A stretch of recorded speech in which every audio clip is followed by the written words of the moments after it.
नमस्कार, मैं हूं राजश्री शर्मा। दिन भर की खबरों में सबसे पहले नजर डालते हैं आज के मुख्य समाचारों पर।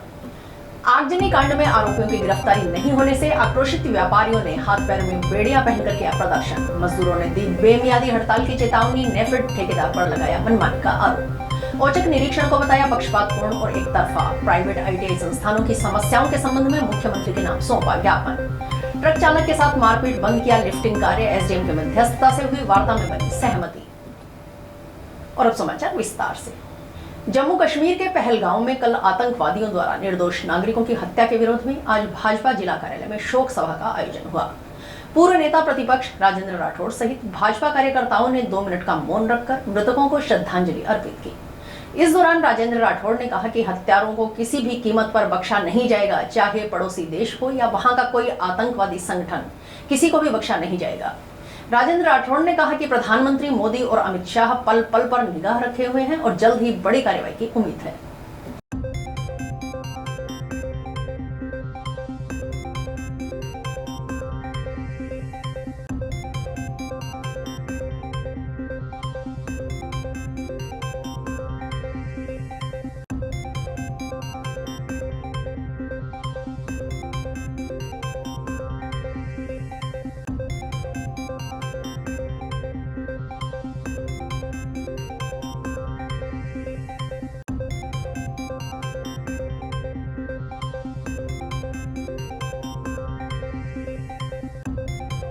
लेकिन आकस्मिक ऐसी घटना घटित होकर के पहलगाम में जो घटित हुआ है, भारतीय जनता पार्टी सभी को श्रद्धा सुमन अर्पित करती है और उन्हें नमन करती है। ऐसी घटनाएं एकदम हम देखें तो झकझोर देने वाली है। पूरे देश में मातम की लहर, शोक की लहर और दुख की लहर हो गई। हम देखें हमारे देश के प्रधानमंत्री जी भी विदेश का दौरा बीच में छोड़ करके पुनः देश के लिए चल पड़े हैं और माननीय गृह मंत्री जी भी पहलगाम में पहुंच गए हैं, रात भर से हुए हैं। ऐसी घटनाओं की पुनरावृत्ति न हो और ऐसी घटना घटित करने वाले जो भी हैं, चाहे वो किसी भी धर्म के हैं या वो धर्म को पूछ करके ऐसी घटना करने वाले हैं, गैरतापूर्ण घटना की जितनी निंदा की जाए उतनी कम है।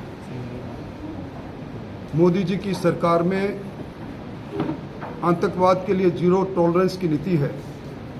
उसी नीति का परिणाम था कि इन वर्षों में शांति कायम हुई थी।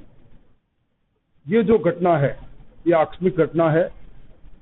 पूरे देश के अंदर शोक की और गुस्से की लहर है और हमारे पड़ोस के अंदर पाक ऑक्युपाइड कश्मीर के अंदर जिस प्रकार भारत में विलय के नारे लग रहे हैं, हमसे छुपे हुए नहीं, वहाँ हड़तालें हो रही है और जिस प्रकार पुलवामा की घटना, उरी की घटना, गलवान की घटना पर भारतीय सेना ने और भारतीय सरकार ने सबक सिखाने का काम किया था। निश्चित तौर पर इस घटना के अंदर भी हमारे गृह मंत्री जी, हमारे प्रधानमंत्री जी पल पल पर निगाह लगाए हुए हैं। निश्चित तौर पर जिन्होंने घटना कारित की है, उस संगठन को और उन लोगों को पूरा करारा जवाब मिलेगा, ऐसी पूरे देश में उम्मीद करता है और हमें पूरी उम्मीद है कि ऐसा ही होगा। निजी ITI संस्थानों के संचालन में आ रही समस्याओं के शीघ्र समाधान की मांग को लेकर जिला प्राइवेट ITI संस्थानों के प्रतिनिधियों ने बुधवार को मुख्यमंत्री के नाम जिला कलेक्टर को ज्ञापन सौंपा। संघ के अध्यक्ष भूपेंद्र लांबा के नेतृत्व में सौंपे गए ज्ञापन में राज्य के पिछले 20 वर्षों से ITI प्रशिक्षण फीस में कोई वृद्धि नहीं होने पर चिंता जताई गई। ज्ञापन में बताया गया है कि जहां अन्य राज्यों में यह फीस 35,000 रुपए प्रति वर्ष है, वहीं राजस्थान में यह महज 12,000 रुपए निर्धारित है। वर्ष 2019 में तत्कालीन आयुक्त डॉक्टर समित शर्मा की ओर से फीस बढ़ाने संबंधी पत्र भी जारी किया गया था, जो आज तक लंबित है। उन्होंने मांग की कि बीएड की तरह ITI प्रवेश प्रक्रिया को केंद्रीकृत और सरलीकृत किया जाए। ज्ञापन में कोर्स मैपिंग और छात्रवृत्ति की प्रक्रियाएं समय पर शुरू करने की आवश्यकता जताते हुए DGET पोर्टल के जरिए छात्र छात्राओं को दस्तावेज सीधे उपलब्ध करवाने की व्यवस्था पर आपत्ति जताई गई। संघ पदाधिकारियों ने कहा कि इससे संस्थानों को आर्थिक नुकसान और सत्यापन में दिक्कतें हो रही है। संघ ने मांग की कि सभी दस्तावेज संस्थान पोर्टल के माध्यम से ही जारी किए जाएं।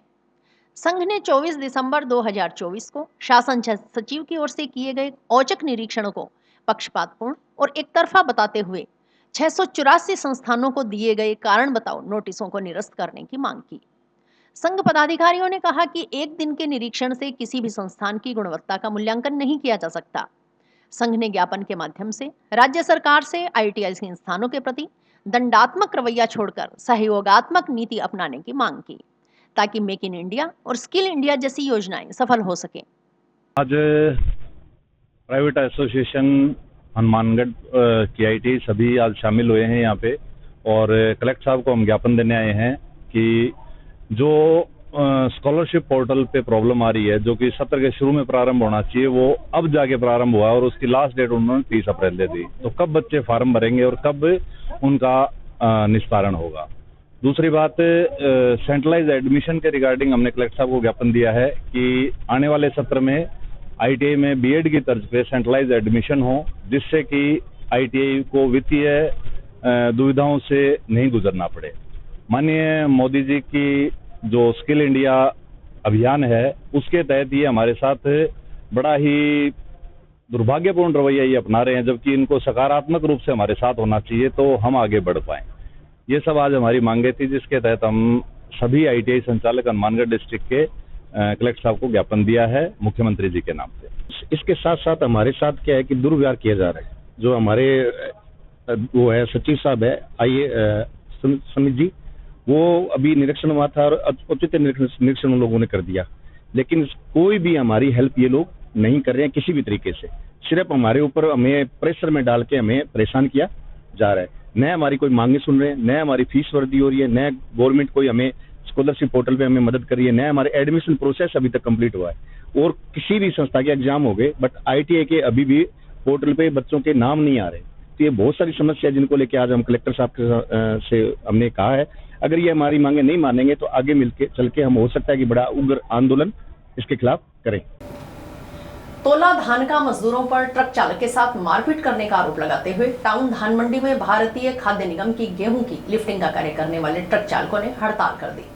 इससे एक बार की व्यवस्था बिगड़ती नजर आने लगी, लेकिन प्रशासन को इसकी सूचना मिली तो SDM की मध्यस्थता से ट्रक यूनियन, तोला धान का यूनियन व व्यापारियों के बीच वार्ता हुई। वार्ता में सहमति बनने पर ट्रक चालकों ने हड़ताल समाप्त कर लिफ्टिंग का कार्य शुरू कर दिया।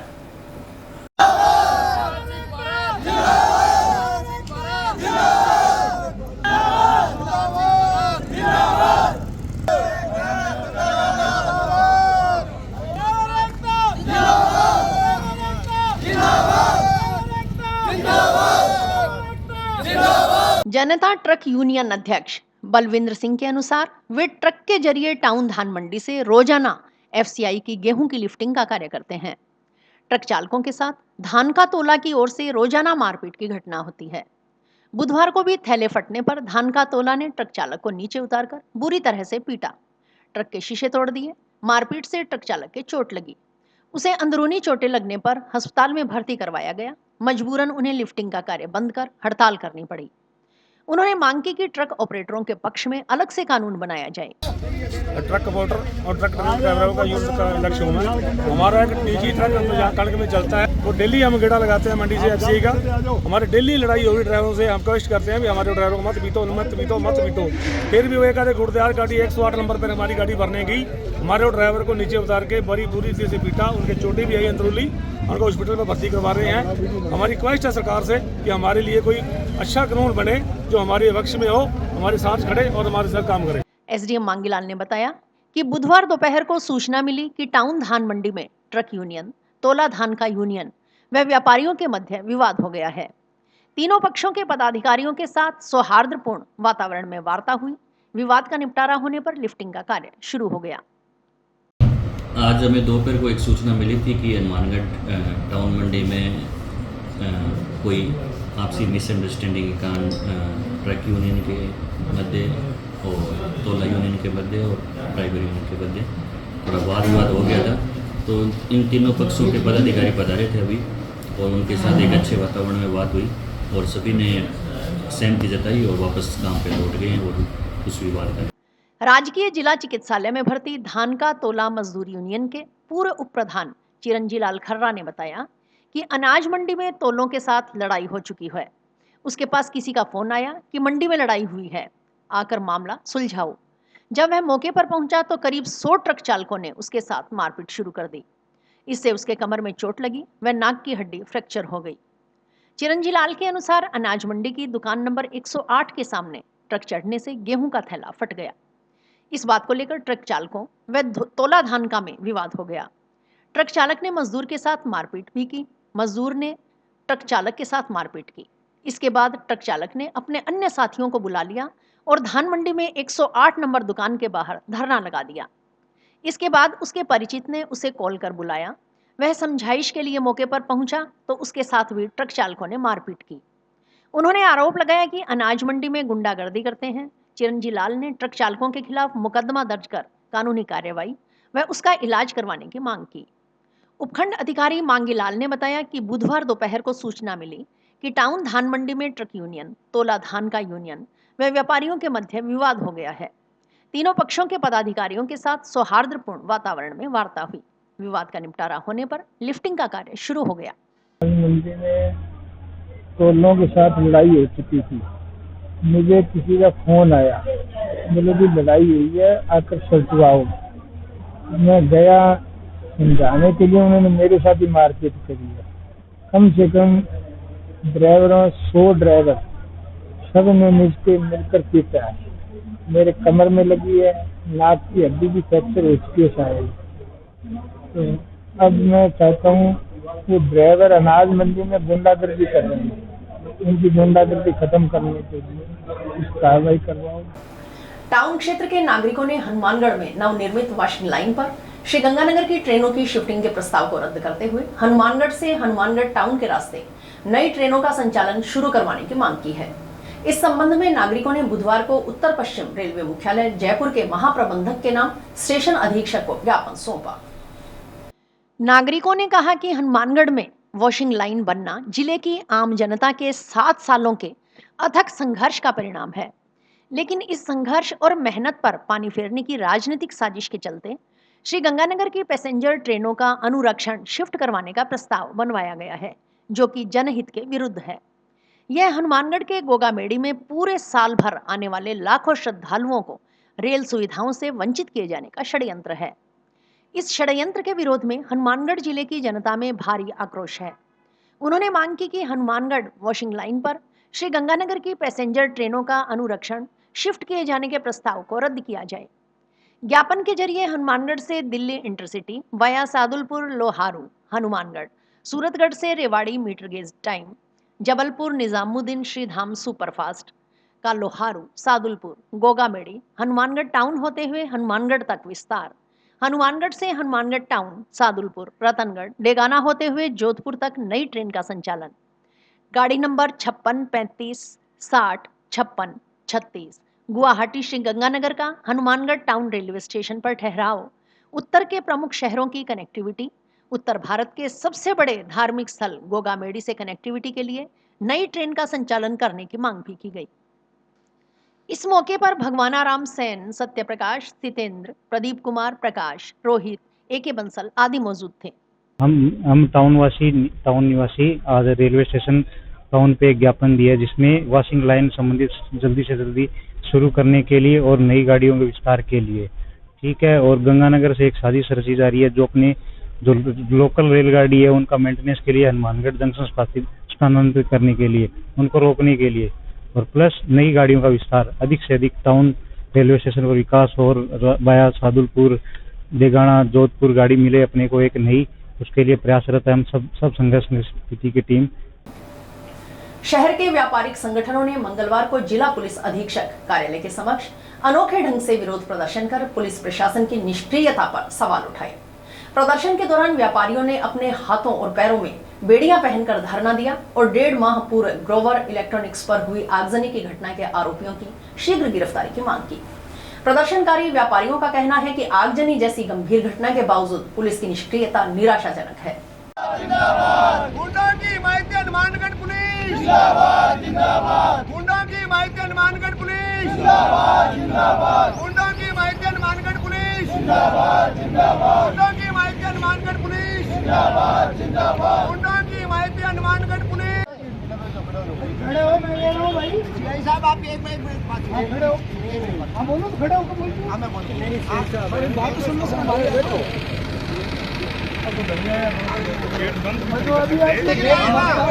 आप बोल लो हम आए थे भैया मंदिर एसपी साहब के पास जा रहे हैं करते बोल जाते हैं मनीष जी आज बाहर नहीं रहो। मेरे यार 25 आदमी मैं यहाँ कहूँ भी मैं अटूट जाना रहे व्यापारी लक्ष्मण जी का आया नहीं सारा व्यापारी लोग है ठीक है। एक किनारे बाहर में बड़े खड़े हो जाऊंगा अंदर थे थारा एसपी साहब दो भाई जी एक बात बताओ आ मारे कोई कितने आप आगे थे मारगना बाकी रहते अटी खड़े बट खड़े हो पट्टा में के पड़ते 7 आदमी 7 रोके थे इसलिए दो मेरी बात अरे 5 किसी का 7 हो जाएगी लक्ष्मण जी। उनका आरोप है कि नामजद आरोपियों के खिलाफ एफआईआर दर्ज होने के बावजूद एक भी मुख्य आरोपी अभी तक पुलिस की गिरफ्त में नहीं आया है। इससे व्यापारी वर्ग में भारी असंतोष है और वे खुद को असुरक्षित महसूस कर रहे हैं। ग्रोवर इलेक्ट्रॉनिक्स के संचालक राजेंद्र ग्रोवर ने बताया कि वह पिछले 35 से 40 वर्षों से आर्य समाज भवन हनुमानगढ़ टाउन में इलेक्ट्रॉनिक्स उपकरणों की बिक्री कर रहे हैं।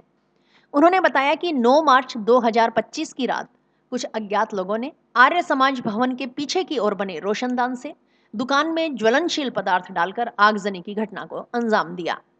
इस घटना में करीब 8 से 10 लाख रुपए का सामान जलकर राख हो गया। पीड़ित ने 19 मार्च को हनुमानगढ़ टाउन थाने में प्रमोद सोनी, वीरेंद्र सोनी, बलवंत सिंह निडर और नरेंद्र कुमार सहित अन्य के खिलाफ एफआईआर दर्ज करवाई थी।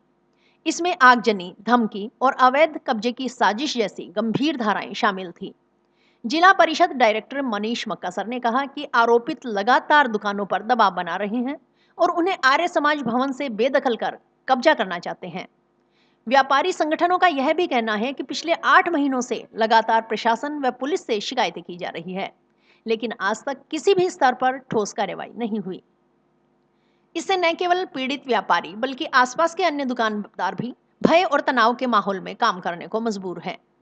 विरोध प्रदर्शन के दौरान व्यापारियों ने पुलिस प्रशासन के खिलाफ नारेबाजी की और कहा कि अगर शीघ्र आरोपियों की गिरफ्तारी नहीं की गई तो आंदोलन को और उग्र रूप दिया जाएगा। व्यापारियों ने जिला पुलिस अधीक्षक से मुलाकात की। जिला पुलिस अधीक्षक ने व्यापारियों को आश्वस्त किया कि पुलिस पूरे मामले को गंभीरता से ले रही है और आरोपियों की गिरफ्तारी के प्रयास जारी है। उन्होंने कहा कि दोषियों को बख्शा नहीं जाएगा और जल्द ही इस मामले में ठोस कार्रवाई की जाएगी। तो मार्च को ग्रोवर इलेक्ट्रॉनिक्स में जो आगजनी की घटना की गई थी, उस घटना को लेकर के 23 मार्च को टाउन थाने का घेराव किया गया था। तो टाउन थाने ने 7 दिनों का आश्वासन दिया था कि 7 दिन में हम गिरफ्तारी कर लेंगे। उससे पहले 22 तारीख की रात को जो है 3 अपराधियों को गिरफ्तार किया गया था, जिनमें एक नामजद आरोपी राजू था, बाकी 2 जो है वो डमी है। जो पीड़ित पक्ष है वो लगातार पिछले 1 महीने से लेकर यानी हनुमानगढ़ टाउन थाने से लेकर के और डीजीपी तक और यहाँ तक कि राजस्थान के गृह मंत्री माननीय मुख्यमंत्री महोदय को भी अपनी पीड़ा व्यक्त कर चुके हैं। अब आप सोचिए कि क्या हो सकता है इस सिस्टम में। मुख्यमंत्री ने आज से 4 दिन पहले जो रिपोर्ट मांगी, उस रिपोर्ट पे प्रशासन ने क्या दी मुझे पता नहीं है, लेकिन मुख्यमंत्री को भी अगर कोई ज्ञापन दिया जाता है, मुख्यमंत्री मौके का गृह मंत्री है, वो अगर कोई कार्रवाई चाहता है, उसके बावजूद भी अगर प्रशासन के कान पे जू नहीं रखती है तो ये सोचने का विषय है। नागा जी थाने के और सभी के चक्कर लगाते हुए वो आरोपी जो सरेआम प्रेस कॉन्फ्रेंस कर रहा है, पुलिस को उनको नहीं पता लग रहा भी ये गुंडा भी आरोपी है, खुलेआम घूम रहा है और पुलिस को प्रशासन को बार बार चेता रहे हैं भाई इसको पकड़ो, और वो कहता है मैं एक बहुत बड़ा प्रतिनिधि हूँ मैं शहर का। अब वो पुलिस उस प्रतिनिधि पर क्या प्रभाव में काम कर रही है। नेफेड और नेफेड के ठेकेदारों की मनमानी के खिलाफ मजदूरों ने बुधवार को भारतीय ट्रेड यूनियन केंद्र के बैनर तले जिला कलेक्टर को ज्ञापन सौंपा। मजदूरों ने आरोप लगाया कि ठेकेदार लंबे समय से अनाज मंडी में कार्यरत पंजीकृत श्रमिकों से काम छीनकर बाहरी श्रमिकों से काम करवा रहे हैं, जो न केवल गैर कानूनी है बल्कि श्रमिकों के साथ अन्याय भी है।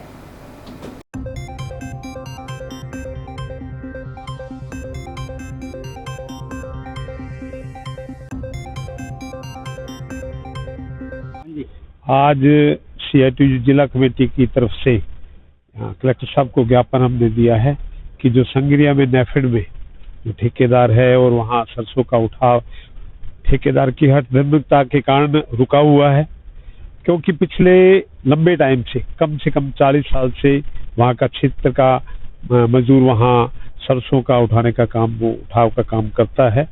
लेकिन इस बार जो चाहे वो संगरिया है चाहे पीलीबंगा है, इस बार ये जो नया ठेकेदार आया है हरियाणा से बता रहे हैं, और वो चाहता है कि इसमें गड़बड़ी करवाने के लिए, क्योंकि नेफेड के अधिकारी और ठेकेदारों की मिलीभगत से मजदूरों का शोषण करने का इनका प्रयास है। तो इसलिए आज CITU जिला कमेटी ने ज्ञापन दिया कलेक्टर साहब से, और 27 तारीख तक का हमने ये तय किया है कि हम तमाम इसमें चर्चा करके, बाकी काम तो हम सारा का सारा वैसे ही हमारे चलेगा। अगर 27 तारीख तक इसमें समाधान नहीं होता तो पूरे जिले में तमाम, चाहे वो FCI का काम है, चाहे अनाज मंडियों का काम है, या जहाँ भी हमारी ट्रैक्टर ट्राली जो चल रही है उसका तमाम हम काम को रोकेंगे अगर इसका समाधान नहीं। सामाजिक समरसता न्याय मंच ने 19वीं शताब्दी की सामाजिक क्रांति के अग्रदूत महात्मा ज्योतिबा फुले के जीवन दर्शन पर आधारित फुले फिल्म रिलीज करवाने की मांग की है। इस संबंध में मंच सदस्यों ने बुधवार को प्रधानमंत्री के नाम जिला कलेक्टर को ज्ञापन सौंपा।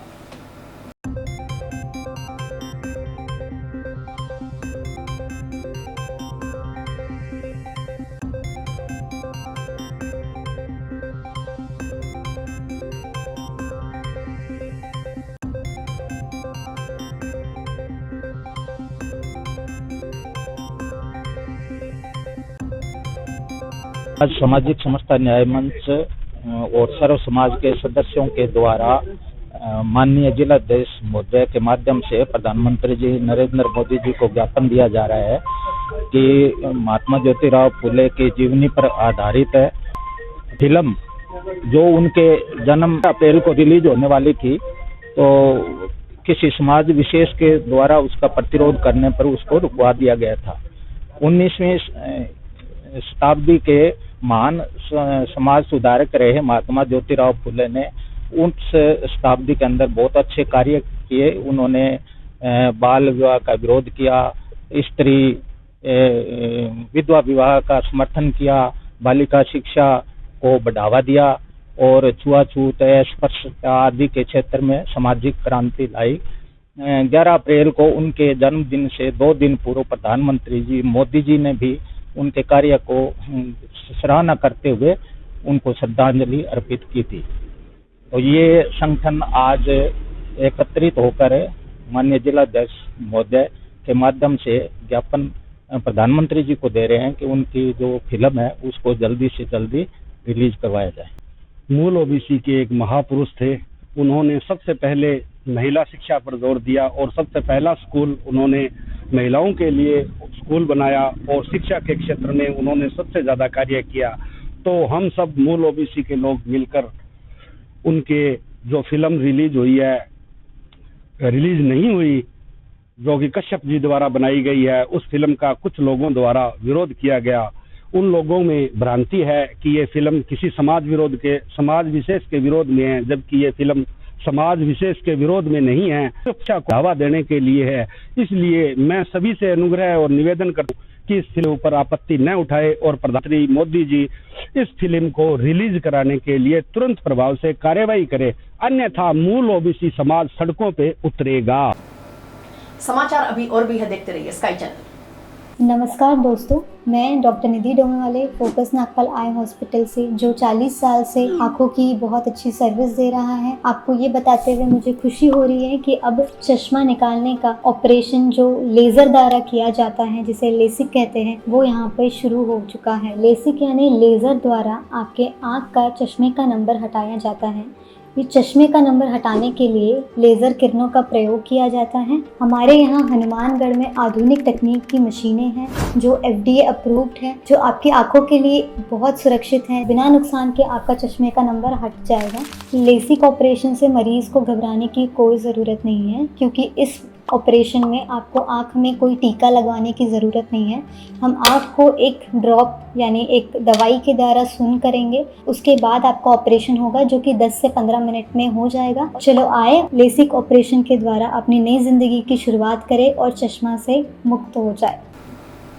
हनुमानगढ़ के गोगामेडी थाना क्षेत्र में बुधवार दोपहर को भादरा मार्ग पर हुए एक दर्दनाक सड़क हादसे में एक 40 वर्षीय महिला की मौत हो गई। जानकारी के अनुसार गोगामेडी क्षेत्र में एक ट्रैक्टर ट्रॉली अचानक बेकाबू होकर पलट गई, जिससे ट्रॉली में भरी मिट्टी के नीचे दबने से कांता देवी पत्नी दल्लाराम निवासी मुनसरी की मौके पर ही मौत हो गई। प्रत्यक्षदर्शियों के अनुसार भादरा की ओर से आ रही लोक परिवहन की एक बस अचानक ट्रैक्टर के सामने आकर रुक गई। ट्रैक्टर ड्राइवर ने टक्कर से बचने के लिए अचानक ब्रेक लगा दी, जिससे ट्रैक्टर का संतुलन बिगड़ गया और ट्रॉली पलट गई। दुर्भाग्यवश कांता देवी ट्रॉली के पास ही मौजूद थी और मिट्टी के नीचे दब गई। आसपास मौजूद ग्रामीणों ने तुरंत मौके पर पहुंचकर मिट्टी हटाई और महिला को बाहर निकालकर भादरा सामुदायिक स्वास्थ्य केंद्र ले जाया गया, जहां चिकित्सकों ने उन्हें मृत घोषित कर दिया। घटना की सूचना मिलते ही गोगामेडी पुलिस मौके पर पहुंची और मृतका के शव को कब्जे में लेकर मोर्चरी में भिजवाया। पुलिस मामले में रिपोर्ट के आधार पर आगे की कार्रवाई करेगी। इस हृदय विदारक हादसे से क्षेत्र में शोक की लहर दौड़ गई है। पुलिस ने मृतका के परिजनों को सूचना दी है। स्टैंड के ऊपर कोई भादरा जाने के लिए कामता नाम की और बैठी थी, बस का इंतजार कर रही थी। तो वहाँ पर एक पुलिया बनी हुई है, नहर है छोटी, उस पुलिया के ऊपर बैठी थी।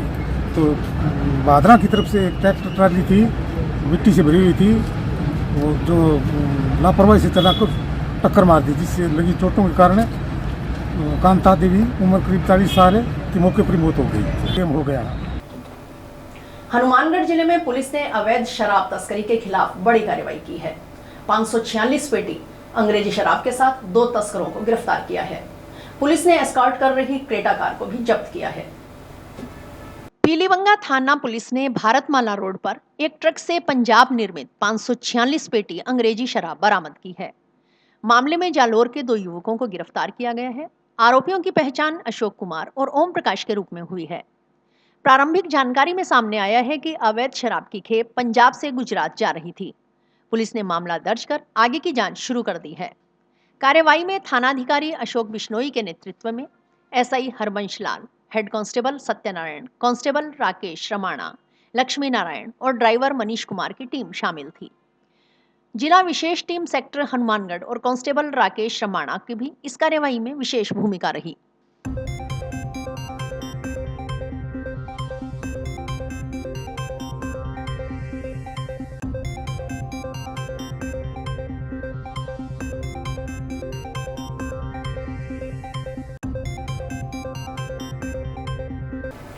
चिकित्सा विभाग की टीम ने बुधवार को जिला मुख्यालय पर कई जगहों से आइसक्रीम के सैंपल भरे। जांच के लिए सैंपल प्रयोगशाला भिजवाई गई हैं। यह कार्यवाही मुख्य चिकित्सा एवं स्वास्थ्य अधिकारी डॉक्टर नवनीत शर्मा के नेतृत्व में की गई। इस कार्यवाही में मुख्य चिकित्सा एवं स्वास्थ्य अधिकारी डॉक्टर नवनीत शर्मा सहित एफएसओ सुदेश कुमार गर्ग, एफएसओ रफीक मोहम्मद एवं हीरावल्लभ शर्मा उपस्थित रहे। इस दौरान आइसक्रीम एवं पेय पदार्थ के 6 सैंपल भरे गए। विक्रेताओं के अच्छी क्वालिटी की आइसक्रीम संस्थान पर रखने एवं विक्रय करने की हिदायत दी गई। इसके अलावा निर्माण एवं विक्रय स्थल पर साफ सफाई रखने, व्यावसायिक दस्तावेज रखने के निर्देश भी दिए गए। सीएमएचओ डॉक्टर नवनीत शर्मा ने बताया कि गर्मी बढ़ने के साथ ही बाजार में ठंडे पेय पदार्थों सहित आइसक्रीम की बिक्री में तेजी आ जाती है। ऐसे में अनेक कंपनियों द्वारा अपने अपने उत्पाद बाजार में बिक्री के लिए उपलब्ध होते हैं। आमजन को शुद्ध खाद्य सामग्री उपलब्ध करवाने के उद्देश्य से बुधवार को अनेक संस्थानों पर आइसक्रीम, शरबत, मिठाइयों की जांच कर 6 सैंपल संग्रहित किए गए। उन्होंने बताया कि अभियान के प्रथम दिन हनुमानगढ़ टाउन स्थित गौरव एंटरप्राइजेस से होको ब्रांड की आइसक्रीम एवं आइस कैंडी के सैंपल संग्रहित किए गए। इसके अलावा टाउन में ऋषि आइसक्रीम से आइस कैंडी, कोहला स्थित श्री कृष्णा फूड प्रोडक्ट से श्री कृष्णा ब्रांड का शरबत एवं कोहला स्थित गोसाई कृपा बर्फी हाउस से मावा और बर्फी के सैंपल संग्रहित किए गए। औचक निरीक्षण में विक्रेताओं द्वारा प्रयुक्त की जा रही खाद्य सामग्री, मशीनरी, निर्माण स्थल, पैकिंग कार्मिक एवं दस्तावेज की संपूर्ण जांच की गई। समस्त संग्रहित सैंपल को जांच के लिए बीकानेर स्थित जन स्वास्थ्य प्रयोगशाला में भिजवा दिया गया है। व्यवसायियों को साफ सफाई रखने के निर्देश दिए गए। डॉक्टर शर्मा ने बताया कि आमजन को शुद्ध एवं स्वच्छ खाद्य सामग्री उपलब्ध करवाना ही प्रथम प्राथमिकता है।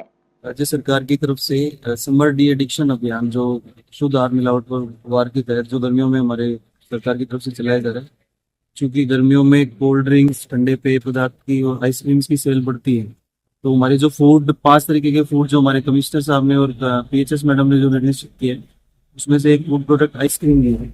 आइसक्रीम की आज वो एक कंपनी है जो गुजरात से हिमाचल सप्लाई उनको भी एजेंसी है, तो यहाँ पे हमने आइसक्रीम की सैंपलिंग है। रोज भी नियर बाई में हमारे पास आइसक्रीम की मैन्युफैक्चरिंग जो भी स्टोर्स है वहाँ से हम सैंपलिंग करेंगे और ये हमारा अभियान गर्मी में निरंतर चलेगा। भगवान परशुराम जयंती समारोह नोहर में श्रद्धा व हर्षोल्लास के साथ मनाया जाएगा। इस मौके पर ब्राह्मण महासभा ब्राह्मण नव युवक मंडल के तत्वावधान में विभिन्न कार्यक्रमों का आयोजन किया जाएगा। इस संबंध में नव युवक मंडल के अध्यक्ष संदीप गाजूवास ने बताया कि भगवान परशुराम जयंती के अवसर पर भव्य शोभा यात्रा निकाली जाएगी, जो कि भगवान महावीर पार्क से शुरू होकर शहर के मुख्य मार्गों से होते हुए श्री ब्राह्मण संस्कृत महाविद्यालय पहुंचकर विसर्जन होगी।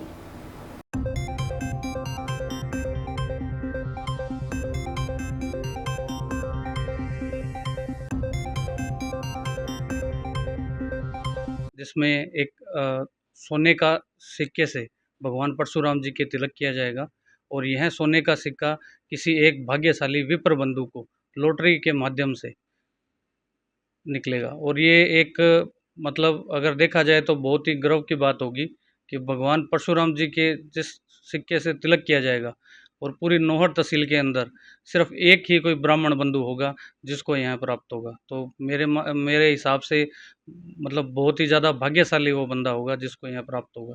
तो मैं तो आपके चैनल के माध्यम से एक ही अपील करना चाहूँगा कि ज़्यादा से ज़्यादा संख्या में और अपना आके और जितना ज़्यादा आजकल सोशल मीडिया का बड़ा महत्व है, इसके सोशल मीडिया को अच्छा उपयोग करते हुए इसके अंदर जितना ज़्यादा से ज़्यादा संख्या में प्रचार हो सके अपने स्तर पे ज़्यादा से ज़्यादा संख्या में प्रचार प्रसार करें शोभा यात्रा का और सहपरिवार ज़्यादा से ज़्यादा संख्या में पहुंचकर शोभा यात्रा को सफल बनाएं। और इसी के साथ समाचार समाप्त। रोजाना देखते रहिए समाचार। नमस्कार।